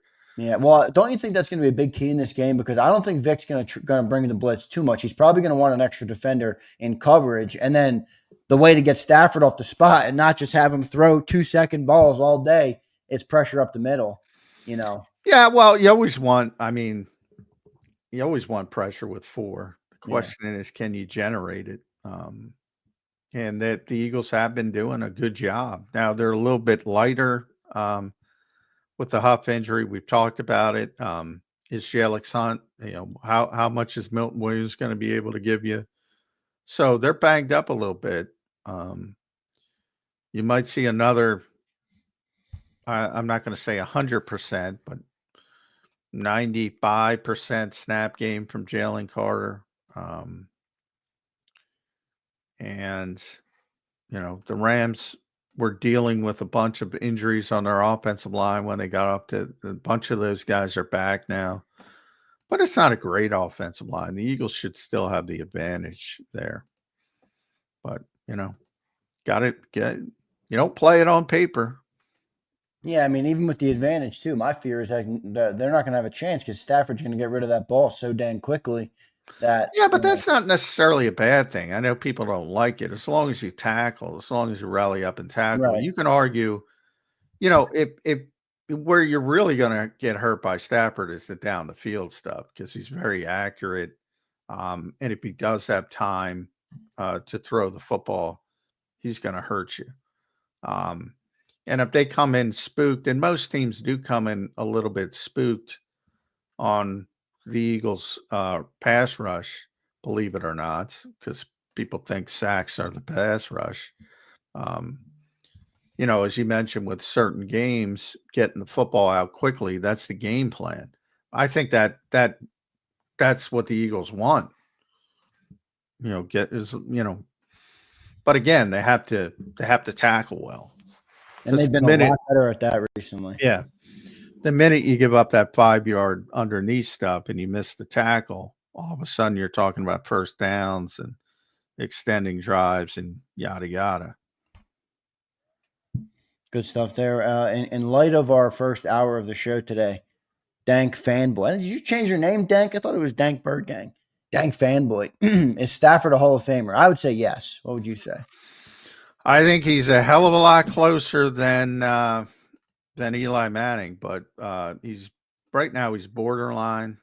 The ring might put him over the top, John. Oh, it certainly would. Yeah. I mean, But he's to me, if you're asking my opinion, yes, he's a Hall of Fame quarterback. Phillip Rivers, by the way, Hall of Fame quarterback, will not be a Hall of Fame quarterback because he didn't win. Nick Sirianni would agree with me there, by the way. Stafford is not a 500 quarterback. Did you know that? Because of the no, yeah, he played on a bunch of bad teams. Yeah. Bunch of bad teams early in his career. 112 in his career. Well, I used to have this discussion with Jody all the time about Stafford. And this was before he won the Super Bowl. So I got to spike the football on that one. Yeah, I mean, like that's one of those things where I'm talking like everybody in the league knows how good he is, but he was playing with such a bad team. Like it never manifested itself. Yeah, he threw for 5,000 yards there and they still stunk. Well, that's never a good thing when you throw for 5,000 yards. Means you're behind probably in a lot of games, right? Yeah, yeah. And then when he got to the Rams, obviously they had to run, and he was just phenomenal. But yeah, he's very good. I would say right now, no, he's not going to get in. If he wins another one, which I don't see it because they don't have the supporting cast, that would probably put him over the top. So, in my estimation, he's not going to get in. I think he's a lot closer than people realize. Good stuff there, Johnny Mack. Let's keep rolling on some super chats here. See, I think this is key. Man in Black says CJ Gardner-Johnson has not missed a tackle since the bye week. The team overall, John, has been really tremendous since the tackling. I think some of it is on the younger guys. I think they've come in with a energy and aggressiveness, a level of physicality that shouldn't be understated. And they're a good tackling football team right now, at least from my perspective. They've really worked at that. They do this tackling circuit thing at the start of practice that we still get to see. And they really amped that up after the bye. Like they really paid more attention to it. They tweaked some things. They have them tackling actual people, on pads and stuff, but still sharpening up the technique and fundamentals of it. So they've really they've really worked hard at that after starting out slowly. So part of that, I think, is just the added emphasis on it. But CJ's played much better. Yeah. I mean, he was not playing well early in the season. And now he's, back to where you thought he'd be. Maybe you'd like to see a few more interception splash plays because of what happened the first time he was here, but he's playing well. There's hard to put anybody on the defense who's not playing well, to be honest. It's been amazing. Jacoby didn't play well early. He's playing well. Defensive front, everybody's playing well with the exception of, Bryce Huff compared to expectations. Even Bryce Huff, yeah, I got to look it up. I said, they signed him to be, they signed him to be a replacement for Hassan Reddick. So by any estimation, he's a failure. From that stand, he was supposed to be the centerpiece of the edge rushing group as a pass rusher. But I do think people have overestimated like the snaps that he has played and how poor they've been. I don't agree with that part of it. So if you look at the Eagles edge rushers over 114, Josh is 20th. Brandon's 29th. Nolan is 41st, which is pretty good. And Bryce is 45th of 114. I mean, again, there's a lot of people out there playing football that aren't in Philadelphia. So again, compared to the expectations, it's a failure, but he wasn't a disaster on the field in the reps that I think some people have proclaimed him to be. Well, we'll see. What do you think he'll be? When do you think he'll be back by? I know you don't know, but what's your No feeling? idea. My feeling is he's not going to be back. That's my feeling. Yeah, I have that feeling too. They didn't say that, so I'm not ready to go there. But That's end of the regular season. I mean, their hope is the end of the end of the regular season. Yeah, and then you got to wonder how productive he'd even be in a playoff environment at that point. Yeah. So I'm anytime I hear that, I'm not counting on it. Let's put it that way. Yeah, no doubt about it. Let's keep rolling. We'll get into the offense in a second here, how the Eagles offense should attack this Rams defense. Rams defense, not overly concerning. We'll see how they do. Brian Pumper says 2 guys will be cooked this weekend. Boy, Brian, you're not high on this team, huh? Banana pudding and PB&J. Who's PB&J? Well, banana pudding is Slay. Slay. I know that one. Who's PB&J? I don't know who PB&J is. I don't know.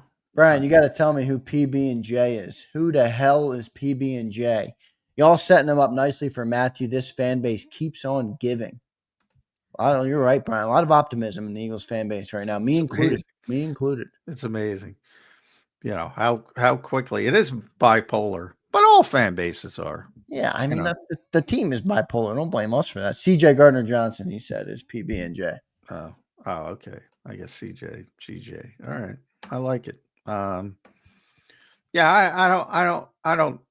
don't think the Rams are gonna overwhelm the Eagles. No, I don't. I think if anything, this game could be close until the end, when I think the Eagles will out-talent. Yeah, I think if the Rams win this game, and the Rams could win this game, I think it's a very close game. I think it's Yeah, me too. I don't think you're getting destroyed by the Los Angeles. I don't think the Rams will be able to hang with us for four quarters. If the Eagles ever figure out the passing game, I think it's an easy win. But they haven't yet. So why can we assume that they will here? Yeah. And the early game stuff, John. They gotta put up some points early in games, dude. They just don't get points. They've had 2 games this year. I forget the game early in the year. They went into the fourth quarter with 0 points on the board. I think was it the Saints game? Was it the Saints game? I think they won. Yeah, they barely scored in that game. And then the last week they had 6 points going into the fourth quarter. I'm like, holy shit! Can this offense put some points on the board? But no, you're right. We'll see what happens. D Hughes checks in. Appreciate it. Just a shout out today. You realize how much bad Eagles analysis is out there after listening to Johnny Mac every day for 2 hours. I've been magnified. All right. Like it. I like that. Appreciate it. Yeah. Got to get the Johnny Mac U shirt. Sometimes I do get frustrated with, I try not to, I don't want to get involved with because I think it's silly when people make out media people to be some kind of, I don't know, feud, blah, blah, blah. So I don't like going down that route, but there's a lot of bad analysis out there for obvious reasons, because you're rewarded for, like I always bring up Orlovsky because the guy knows football. So I know he's playing a character. I know it because he knows football. So, but you get rewarded for it. Yeah, it's part of the job, man. Part of some of these guys' gigs, but we don't give you that on Birds 365. Johnny Mac is one of the best. D Hughes, appreciate that super chat, man. Good stuff. Man in Black checks in. Man in Black, thank you for all the super chats today, brother. Brian, we confident in our team. Get the tail out from between your legs and man up. So we have some chat feud going on via super chats. The chat feud, the fan feuds, the media feuds, via super chats. So thank you for that. Yeah, I mean, I try to keep things well balanced. Like there is, like when we were talking about Detroit earlier this week, people got upset at us for, hey, the obvious. It's not exactly hard to see. That's a pretty good team. I hate to break it to you. So it works both ways, but the Eagles have a very good team. The Eagles are, in the conversation. There's 5 or 6 teams that are probably legitimate Yep, I agree. Super Bowl contenders, and they're in that group. Who do you have in the NFC? Because I really only have 2, I think, in the NFC with the Lions and the Eagles. Yeah, I have the Lions and Eagles clearly, and then it can, Green Bay. I still feel if things click. I don't think they've gotten it. I don't think they figured it out. Well, they haven't. Yet. Yeah. A lot of it has been, Jordan Love's banged up. I'm saying if they figure it out, in San Francisco, if they figure it out, still scares me. I don't believe in Minnesota. They're good, but they're good. I mean, they're not going to threaten Minnesota. I can't work it up in my mind to fear Minnesota with Sam. I mean, look, I think he's done a nice job this year, but from talking about real Super Bowl contenders, I don't see it. And then that's what I'm saying. They're Bills and who? Ravens. Yeah, I still believe in the Ravens, even though I probably shouldn't. I know, I'm with you.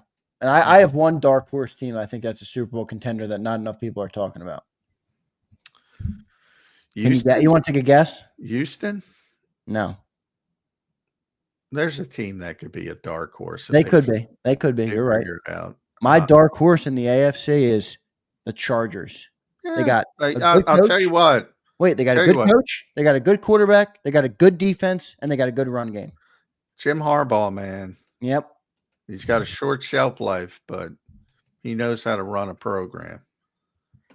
Boy, that is the most underrated thing. I was thinking about that with the disaster that is the 76ers. Like, I get that people, believe me, I've been around Nick Sirianni since day one, since he got here.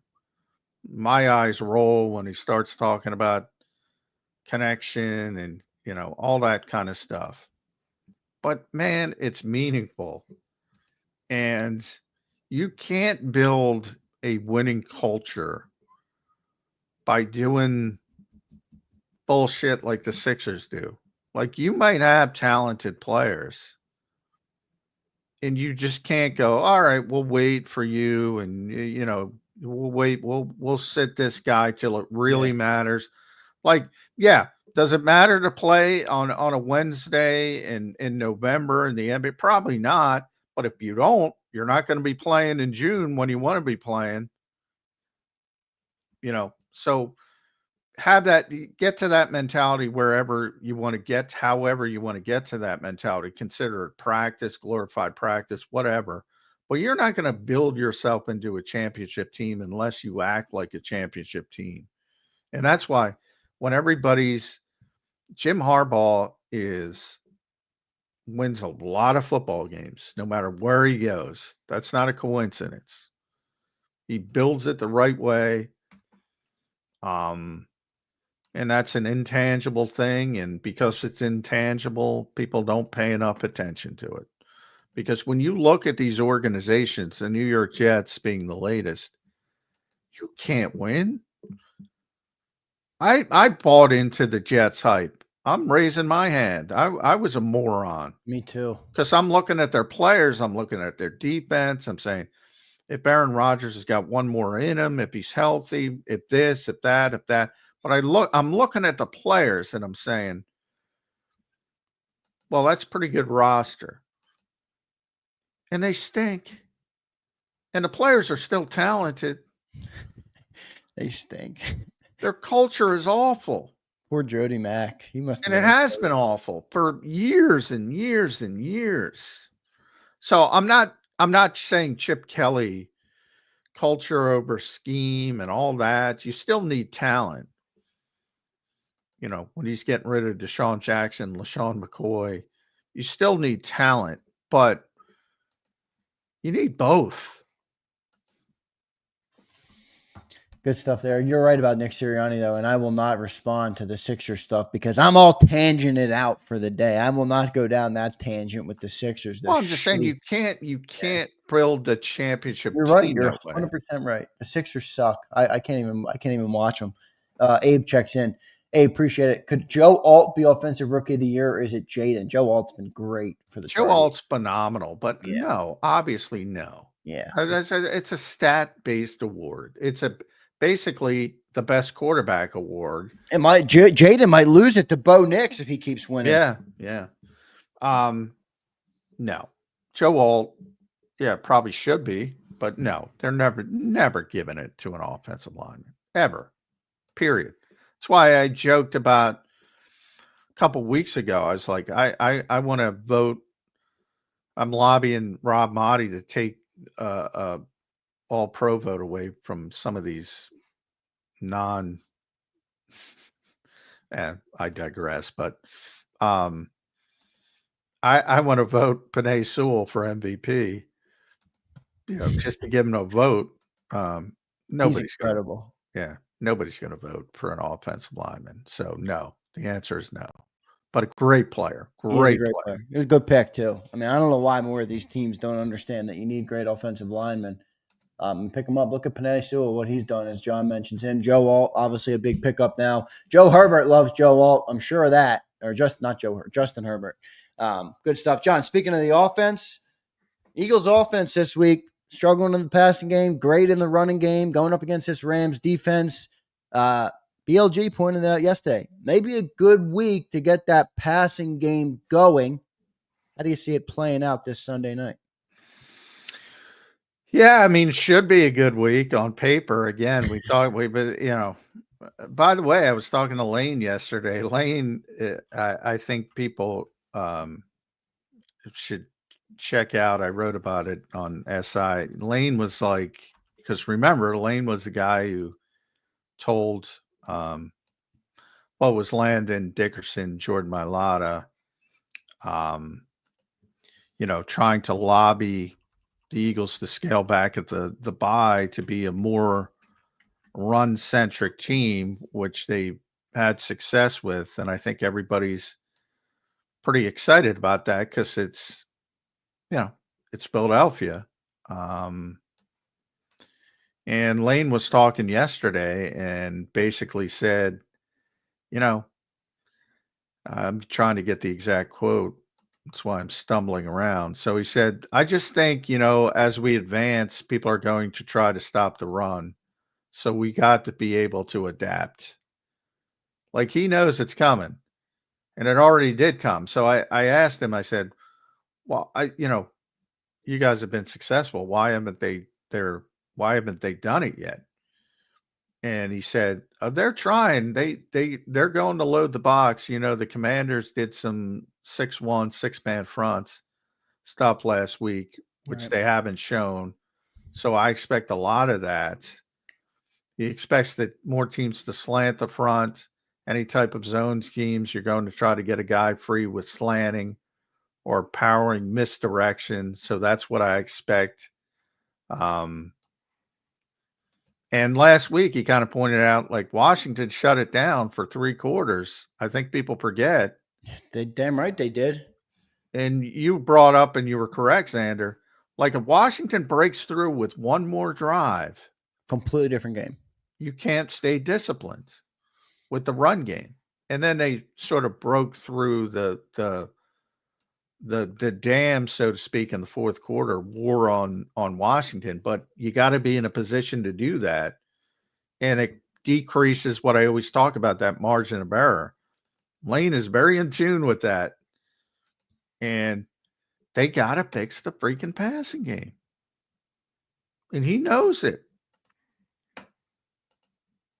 What are they going to do to fix it? I mean, what does that mean? What does that look like, fixing the passing game? Just finding more consistency, being more efficient? Like, in your eyes, how do you – I mean, it's easy to say they got to fix it. Okay, yeah, we know. What does that look like? Well, yeah, they got to be more efficient throwing the football. I mean, and there's no reason they shouldn't be. Again, the biggest problem to me is the not taking what's there underneath, getting the football out of Jalen's hand quickly. Maybe some of it is still too hyper focused on the big play versus, taking what's there. Maybe some of it's just not his comfort level. with what he's seeing. So it's easier said than done. To me, that's the obvious biggest problem. But yeah, how do they fix it? I don't know, because they're trying to fix it and I haven't been able to fix it. But this is a really small margin of error, the way they're playing. They got to speed it up. I mean, Hurts, it's on Hurts, obviously. I mean, look, you always say, what do we say on this show more than maybe any other phrase in the world? Players first. Kellen's got to be better. Everybody's got to be better. Jalen's got to be better. Jalen is the catalyst for the passing game. He's the quarterback of the football team. It's going to come down to him improving. And, I think part of it is just that holding on to the ball. And that's why people are always like, why are people so hypercritical of Jalen and not other quarterbacks? And I'm like, I don't really see it like that at all. This team is stacked with talent. They're stacked with receivers. They got a great tight end. They got a great running back. They got a great offensive line. And you're watching Jalen hold on to the ball sometimes. In order for the passing game to get better, he's got to get rid of that ball, trust what he sees, and get the ball out. We'll see if he's able to do it. There's not, to that point, too, there's not a quarterback in the NFL that isn't under the microscope constantly. Yeah, I agree 100%. People are like, quarterbacks, bad quarterbacks. I'm like, that's just because you're in Philadelphia. If you were in Baltimore, you'd see it too. If you were in Buffalo, you'd see it there. If you were in Kansas City, I'm sure they're giving Mahomes shit for this year. Same thing everywhere. Same thing everywhere. And Daniel Jones, you don't think he got shit? They got him 4th-string right now because guess why? They don't want him to get hurt for the injury clause or whatever. Can't even let him practice. A Man in Black says slant to AJ Brown is just as successful as I don't know about that. Just as successful as the tush push. They need to run slant routes way more with AJ. I will agree with that. They should be running more of those, but probably easier said than done. Man in Black. John, what's your take? Yeah, I mean, AJ's great at it, but that's a play. It's not like you can run it again and again and again. Like it's an easy play for the defense to adjust now and take away. If you go to it too much. But yeah, they need to do it more. It's a very successful play for them. But yeah, I would not make that comparison. Is part of that on Jalen, who doesn't really like to go to the middle of the field? Because obviously a slant route put your player right in the middle of the field, right between the hash marks. You would think. A lot of it is hard to fathom with the Eagle. That's why it's such a, that's why we struggle to figure it out. That's why they're struggling to figure it out. But I know, the Eagles are 24 out of 27 on tush pushes. Pretty high percentage. 24 of 29 comes down a little bit when you had the one anomaly in the, when they failed on the 2-point conversions, which don't count in the regular numbers. But that's as close to automatic as you get. Far more automatic than a slant pattern to anybody, as good as AJ is. Yeah, we'll see how it plays out this weekend. Brian checks in again. I do appreciate all the people who drop in super chats today. It goes a long way in supporting the channel. Cataracts. Brian is I don't know what he is. I don't know what he looks like. I don't know what his name is, but he is a funny guy. I'll tell you that. He's been dropping these for weeks, making me laugh.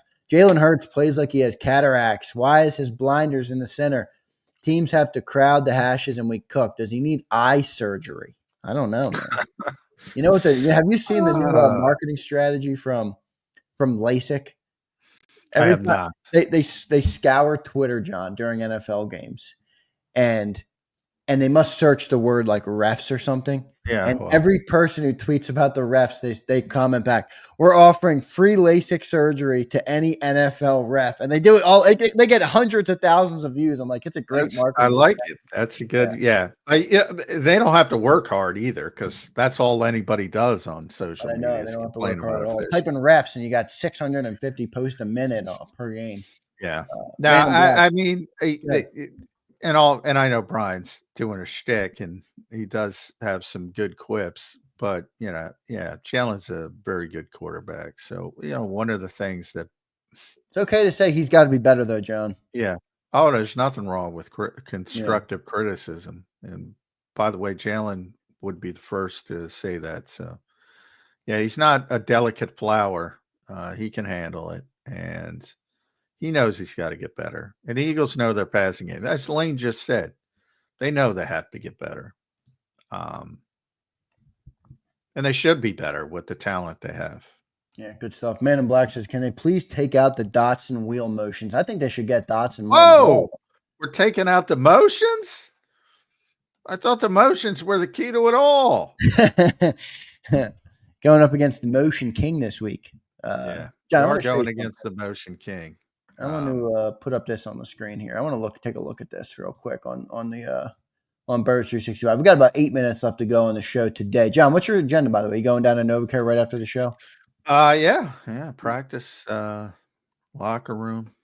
All right. Well, here's the playoff picture after week 11. Looking at this is right from the NFL right here, John. And when I look at this playoff picture here on the screen, which of those teams from the 5, 6, and 7? Because I think the division winners look like it. That's going to be the division winners. I think the Cardinals, they're probably the closest. The Falcons don't have much competition with the Bucks behind them.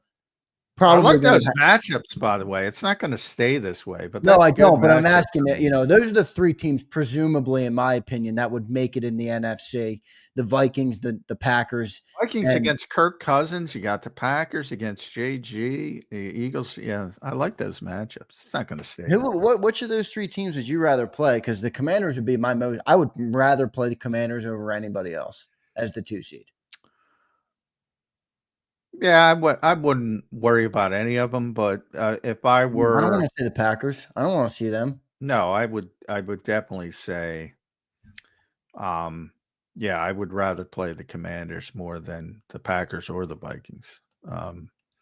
Yeah, definitely. But I think they would definitely beat the Commanders. Definitely beat the Vikings. Green Bay, like I said, I think it's a little bit better than they've shown. And they could get hot at the right time. They could be a little bit. That's why I don't like them. I think back to that Cowboys playoff game. I think. Yeah, a little bit of a concern with Green Bay, but they should be able to beat all of them. But a little bit of concern with Green Bay. Yeah.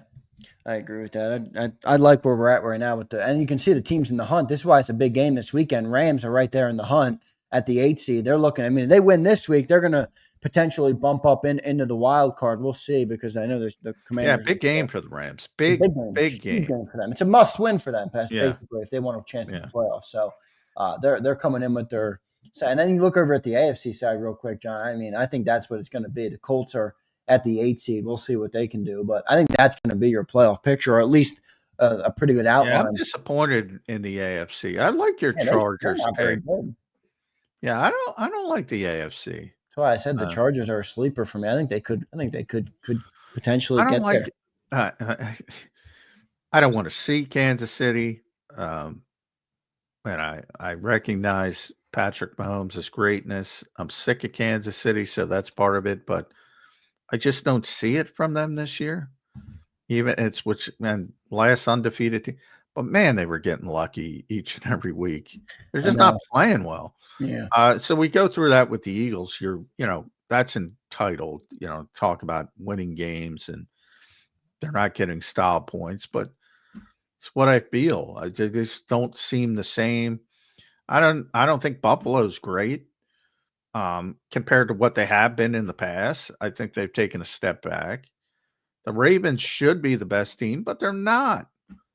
And the Steelers. Yeah. Ravens-Steelers, that would be a hell of a playoff game. Oh, yeah. That's the best rivalry in sports. That would be dope. And Chargers-Texans, both are kind of the same.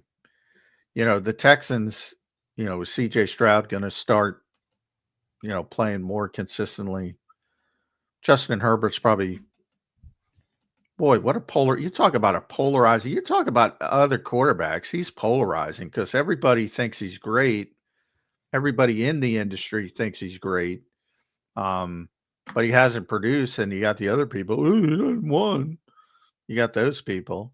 So he's a tremendously polarizing quarterback. He's a tremendous talent, no doubt. Oh my God, he's off the charts. One of the best talents in the league. I mean, He reminds me of a young Matthew Stafford, just incredible arm talent. Yeah. Incredible. Off any angle, any throw, any. By the way, that's another thing Slay said about Stafford.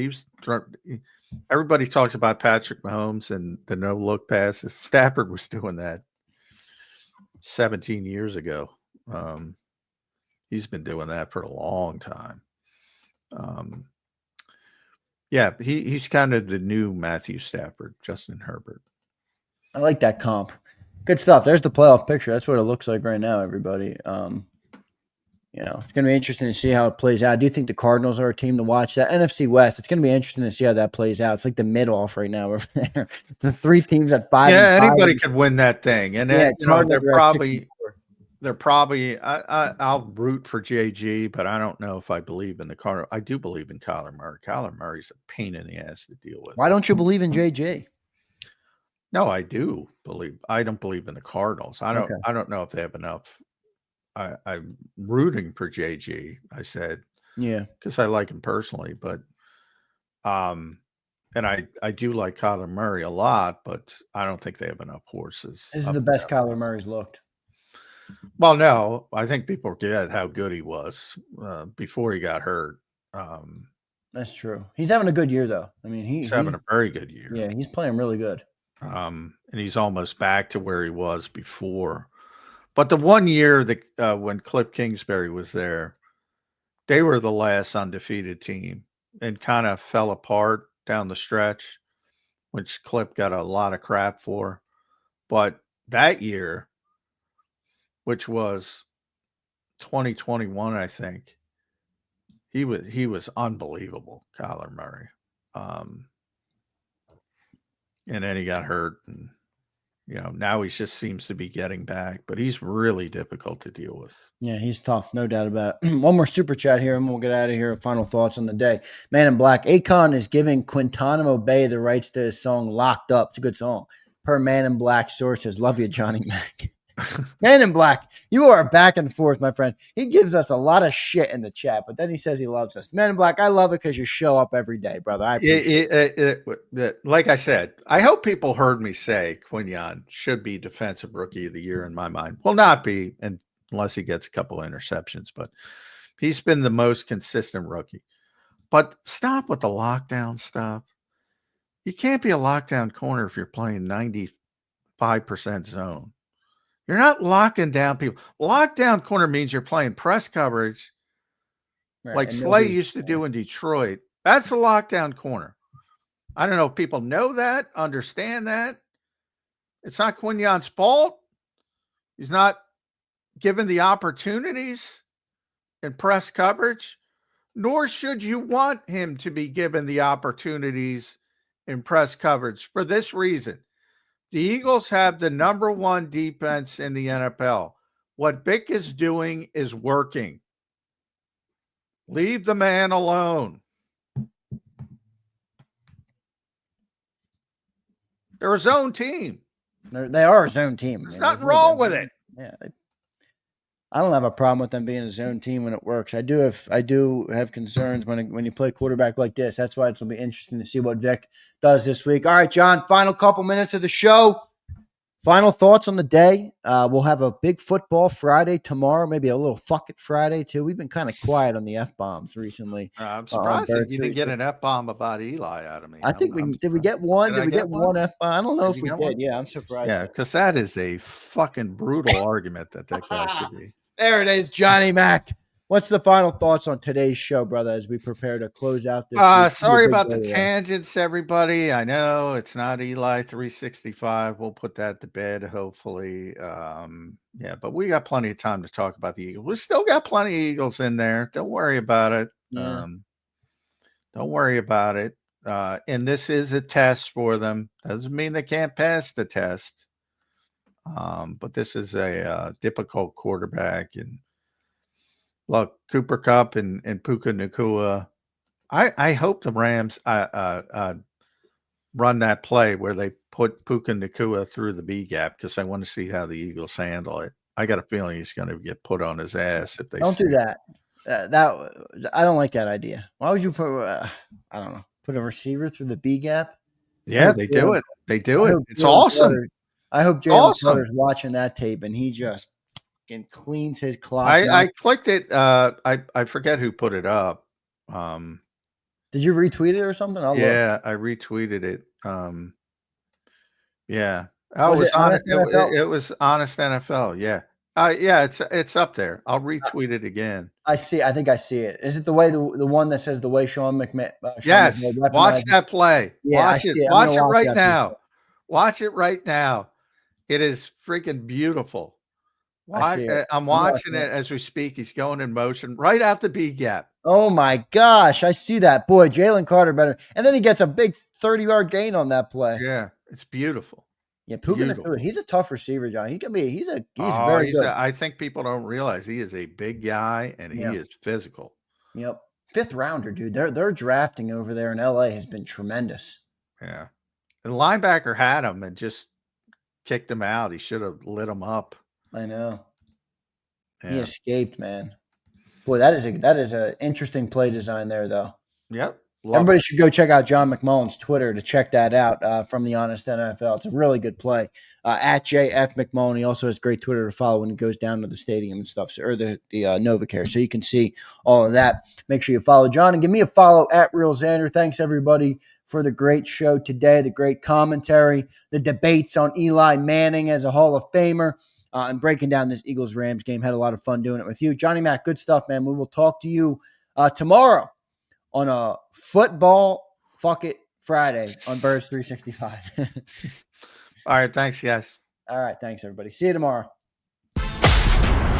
You've been listening to Birds 365, the destination for the passionate Eagles football fan who bleeds green. If it's Eagles football, we're talking about it. Debate, inside the locker room, and guests that are some of the greatest football minds from around the region. We hope you enjoyed the show. We know we had a blast. Make sure to like, comment, and subscribe, and we'll be back soon. But in the meantime, hook up with us on social media at JAKIB Sports. See you next time on Birds 365.